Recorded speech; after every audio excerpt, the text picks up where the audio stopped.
So we went there and they said, listen, we're going to apologize. The piano is not a great instrument. The soundboard is cracked, but it's more, we can't just get rid of it because the family has sat around this for decades and, all sang songs at the most wonderful occasions. And we can't just leave it behind. We really want to make sure it has a good home. So, of course, we stepped up and said, we'll give it a good home. And so we took the piano, we put it in downstairs off the bar room, the dungeon bar room.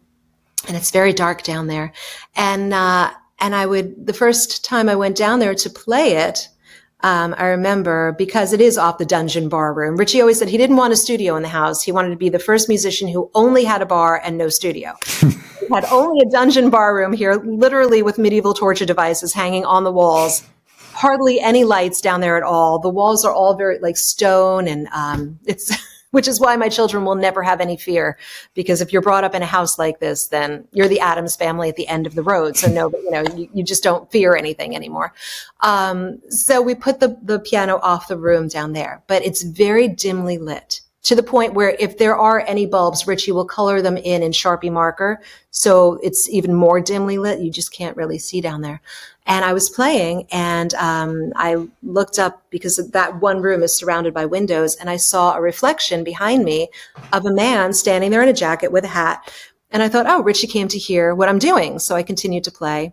And then when I finished, I looked up and he was gone. And I went, he didn't even say anything. Well, maybe he didn't want to disturb me. And so I came upstairs into the den and I said, hey, how come you didn't say anything? And he said, what do you mean? And I said, well, you were just listening, weren't you just down there? And he said, I haven't left the couch all night. So now I think that the piano came with its own ghost that just appears when I'm down there. And for some reason, when I'm channeling what the piano wants me to play, I come up with these sort of like European, like Eastern European though, melodies. So Black Roses came from that. Alone with Fate came from that. In Time, off of my first album, Reflections. And of course, this is another one, Dark Carnival. This is where it just came out, just from that piano. So somehow I am channeling some Eastern European spirit that has come with my piano that gives me these wonderful songs that I probably would not normally hear here on Long Island, New York. You're not going to hear those kind of scales. So, but that's the source of that. I have to give credit to the piano.